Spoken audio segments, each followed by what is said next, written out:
భక్తాభృష్ట ప్రదాయాన్ని శ్రీ వారాహి అమ్మవారు అని జనసేన కాకినాడ రూరల్ మండల కమిటీ అధ్యక్షులు కరేడ్ల గోవిందరాజులు, కాకినాడ 36వ డివిజన్ మాజీ కార్పొరేటర్ సాలగ్రామ లక్ష్మీ ప్రసన్న, శ్రీ వారాహి అమ్మవారి ఆలయం వ్యవస్థాపకురాలు లక్ష్మీ ప్రసన్నలు పేర్కొన్నారు. కాకినాడ రూరల్ మండలం కొవ్వూరు గ్రామంలో వెలసియున్న శ్రీ వారాహి అమ్మవారి ఆలయంలో శ్రీ వారాహి అమ్మవారి గుప్త నవరాత్రుల ఉత్సవాలు ఘనంగా జరుగుతున్నాయి.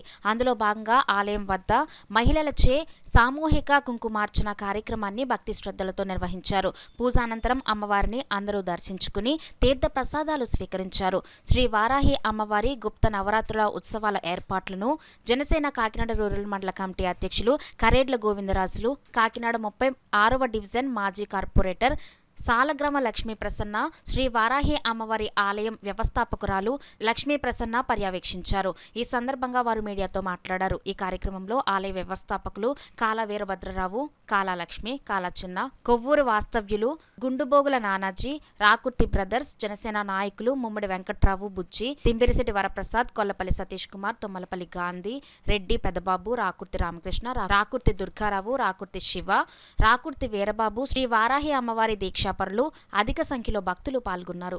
దయతో అమ్మ దయ ఉంటే అన్నీ ఉన్నట్లే. ఓం శ్రీం హ్రీం ఓం శ్రీమాత్రాయ నమః, శ్రీ వారాహి మాతాయ నమః. ఎందుకంటే మా కొవ్వూరులో మరి లక్ష్మీ ప్రసన్న గారు అమ్మవారి కళ్ళ కాపాడి ఈరోజు కొవ్వూరు గ్రామంలో మరి కాశీలో ఉన్న అమ్మవారిని ఇక్కడికి తీసుకొచ్చి వారాహి అమ్మవారి మా కొవ్వూరు గ్రామం అంటే ఏదో కాకినాడ 3 కిలోమీటర్ల దగ్గరలో ఉన్నా సరే మా కొవ్వూరు గ్రామం ఎవరికే పెద్దగా తెలీదు.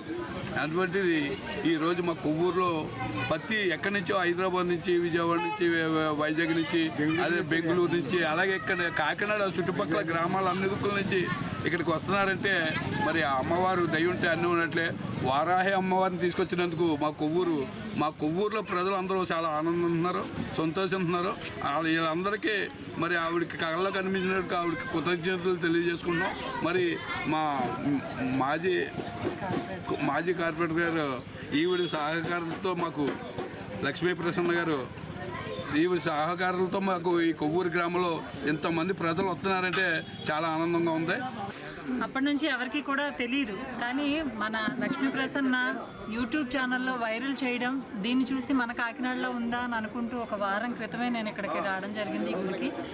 మరి వచ్చిన తర్వాత దర్శనం చేసుకుని వెళ్ళేలోపే నన్ను ఇంటికి వెళ్ళిన తర్వాత కూడా అమ్మవారు నన్ను నిద్రపోనివ్వని పరిస్థితి. ఏదో చెయ్యాలి అని చెప్పి ఆవిడ నన్ను కోరడం జరుగుతుంది.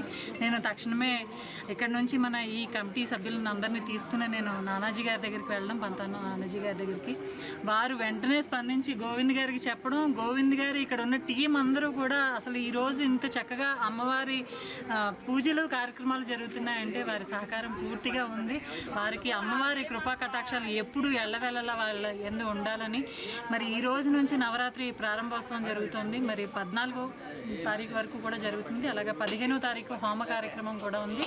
భక్తులందరూ వచ్చి అమ్మవారిని దర్శించుకుని కాశీ వెళ్ళలేకపోయినా మన కాకినాడ వచ్చి దర్శనం చేసుకుని వెళ్ళాలని అందరినీ మనస్ఫూర్తిగా కోరుకుంటున్నాం. మనందరం కూడా భక్తి శ్రద్ధలతో పూజించి అమ్మవారి ప్రేమను పొందుదాము. ఇప్పుడు ప్రజెంట్ అయితే వారాహి నవరాత్రులు జరుగుతున్నాయి. ఇప్పుడు జూలై 6 నుండి 15వ తారీఖు వరకు ఇక్కడ చాలా అంగరంగ వైభవంగా అమ్మవారు చేయించుకుంటున్నారు. నిజంగా వారాహి నవరాత్రులు ఫస్ట్ డే అయితే చాలా బాగా జరిగింది. నాకు తెలిసి 9 days కూడా ఇలానే ఉంటుంది. మార్నింగ్ మేము 6కి మొదలు పెడుతున్నాము దర్శనాలు. 6 నుంచి కూడా నైట్ 10, 12, ఒక్కొక్కసారి 12 అలా కూడా అవుతుంది. దర్శనాలు అయితే అలా జరుగుతూనే ఉంటున్నాయి. గ్యాప్ అనేది అస్సలు ఉండట్లేదు. ఇంకా మేము ప్రసాదం పెట్టే 2 minutes 3 minutes తలుపులు మూస్తున్నాము అంతే. మామూలుగా అయితే ఈమె రాత్రి దేవత, కానీ ఇప్పుడు పగలు కూడా దర్శనాలు, పగలు తలుపులు మూసేయాలండి అమ్మవారివి. ఈమె రాత్రే పూజించాలి. రాత్రి దేవత ఈమె. నైట్ అంతా పడుకుంటారు, రాత్రి మేల్కుని అంతా తిరుగుతూ ఉంటారు, మన గ్రామాన్ని పరిపాలిస్తూ ఉంటారు. పగలు పడుకుంటారు అమ్మవారు. కానీ భక్తులందరూ చాలా చాలా దూర ప్రాంతాల నుండి రావడం వలన వాళ్ళని ఇబ్బంది పెట్టకూడదు అనే ఒక మంచి ఉద్దేశంతో, వాళ్ళకి అమ్మవారి దర్శన భాగ్యం కలగాలి అనే ఒక మంచి సంకల్పంతో మేము వాళ్ళకి దర్శనాలు అయితే అనుమతిస్తున్నాము.